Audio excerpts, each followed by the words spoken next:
Hey guys, James Bergman Reptile Room here. So our building is done. Just stabilizing some stuff, cleaning things up. Garage area still needs a little bit of cleaning up. We built a nice work table over there. Truck's gonna live in here, tool benches, all that kind of good stuff. Isolation rooms over there. Oh, and I forgot to mention, my wife Kim is on the camera. She's camera shy, so she stays behind it. I don't know why, she's hot. So let's do a quick turn over to the right. This is our actual isolation room. And we're gonna have a policy. All new things go in here first. This is the last room you enter during the day. All new things are in here. They have to be tested, quarantined, and then they move over. The only time we're actually gonna change that rule up is our first shipment, which is the majority of my collection, is gonna go straight into the main room and be quarantined in there, and nothing will go in there until everything in there is cleaned. But from that point forward, it's all from other breeders going into here, then into the main collection. And the only reason we're doing that again is the majority of my collection that someone has held on to for 2 years is coming back from one breeder. So it's gonna be going in there. So let me give you a quick look real quick. We got some nice keypad locks, something that we're really liking. A little thing that we did here, nice red door, but if you notice here, the texture is just a little different. We did some dry erase paint. So I can actually take a marker and write new animal, date that it came in, projected release date, test pending, and all that kind of stuff. You can write yourself little notes and then wipe it off. I'll show you what we did with that paint elsewhere. So if you come, it's gonna be a little noisy in here. All self-closing doors, as you can see. And well, the electrician was here yesterday and messed with all my fuses, so my room is not stabilized temp anymore. I have to reset it later. But fan for circulation, heat to help maintain it. If and when necessary during the summer, we're going to put a small AC unit in here. Here's our isolation. We got a humidity sensor, hygrometer, probes, humidifiers, all kinds of cool little gadgets in here to do this. And in case you didn't know, I am a little bit of a geek. I'm sorry if but Star Wars is my weakness. And so we got a Star Wars light switch. Come on now. All right, there's gonna be some more Star Wars things going on here. Look, born in '76, grew up with it. Watch your fingers. The wife was questioning something. What? See what ship it was. Huh? See what ship it was. It's the Millennium Falcon. Okay. Star Wars, not Star Trek, which is also great, by the way. So that's our isolation room. You can see the color scheme is more of an imperial with the gray, the blacks, and the reds. So here's me geeking out a little bit more. Come on now, the Mandalorian Mythobeast skull. That had to have it. Looks freaking awesome. I love it. So here's some of the things that we're doing. We made some changes. Our sink was going to be inside, and then I realized, why am I paying extra for plumbing to bring it inside and have all this kind of stuff? Bring it straight into the garage. Have our water heater, instant water heater that we're going to have set. We're going to have the sink here. Some supplies there. We have 750 square feet up there. I have over 1,000 pounds of bedding up in the loft right now. Awesome. It's great when you can buy in bulk. So, a little thing that we did with the dry erase board paint. Old chest freezer that we have, we are going to be trying to feed frozen to what is eating frozen. You know, it's a little bit easier to maintain that for a while. Dry erase, you have your labels for all the stuff that you have in there. And let's say you pulled out 5. You pulled out 5, dry erase it away, and now you can keep an active total as long as the kids don't go messing it up. So let's go change that back so we know what we have. Have to give a shout to Ozzy. He actually does produce rats. He shipped us some beautiful rats for our packaging, and first package, sorry. And I love the way they looked. Let's see how they feed, and we're going to continue going with him for our rats.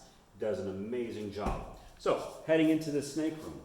Going to be presenting a couple different things. I want your opinion if you want to leave it in the notes on something. Again, the Star Wars entry coming in. Everybody coming into here will be ask to take off your shoes or bring some slippers. Yeah, geeking out here. All right, come on in. So right now I have them turned off, but we have multiple fans, all slaved to 2 switches. That's to help with the circulation. They're eventually going to be wall mounted. Again, we have the Imperial scheme. Around, you'll see some tiny little Star Trek doodads on my, Star Wars, oh my god, how dare I say that. Star Wars doodads here on the incubator. There's the Mandalorian Mytho Beast skull sticker. That actually survived the hurricane. That's one of the few pieces. There's that and that battery backup that actually survived the hurricane we're using. So, walking around, we have our vacuum that's going to help clean up after we leave every night. It's programmed to 6 in the morning, go around, sweep up, and of course it's named R2. Have to have pictures of my Bruno. We recently had to put him down, so he'll always be in our memory in here. One thing I wanted to talk to you guys about. I've seen lots of videos. Come on, come on. And I showed a picture, and I was very proud of this work. And on all my other racks for the previous building, the racks were really high, and I never saw all this. Can you make sure they're seeing all this?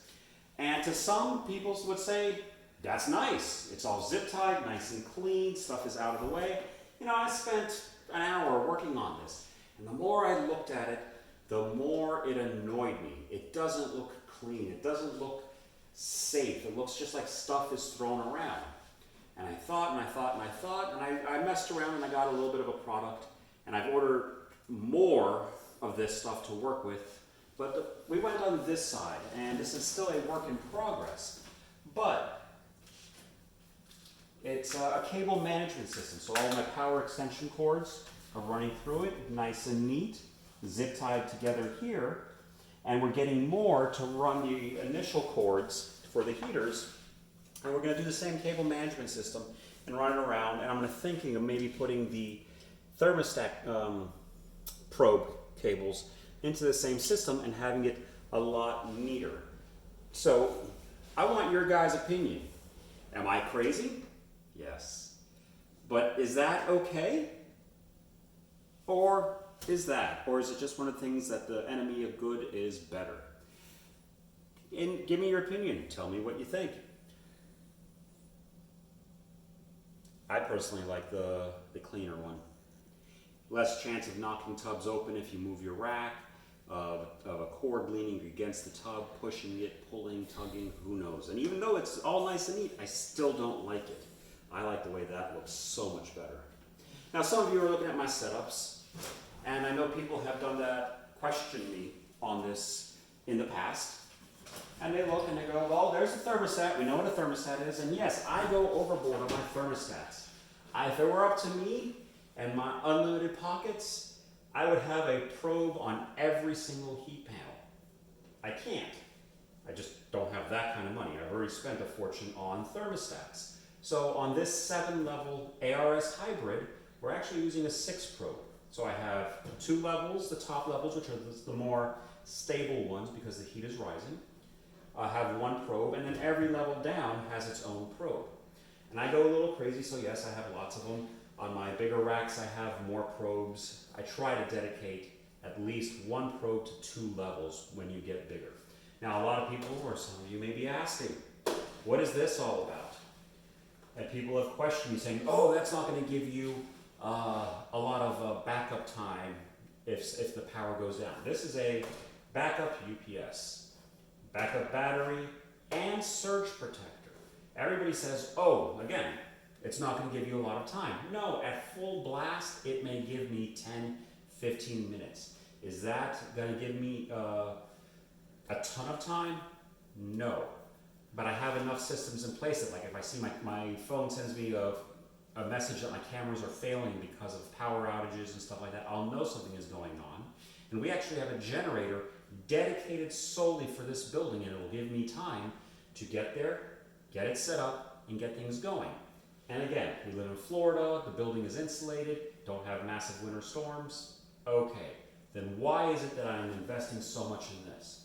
How many of you guys have heard the horror stories of, I don't care what brand, but thermostats failing. Sometimes it can happen. I'm not saying that this is the best or the worst, or it's happened or hasn't happened. I just feel my animals are worth way too much. This is a surge protector. It's that on-off blink that can fry any electronic. And that's why I use these, to give this some stability while the electrical is balancing out. So that's why I do these, and I keep one per rack, per thermostat, to keep everything safe. You know what? Better safe than sorry. You get out what you put in. And if you're making sure the best is for your animals will do the best for you. And that's the tour of my room, and a little bit of wisdom from James Bergman at Bergman Reptile Room. You guys be great, stay safe, and take care of your animals.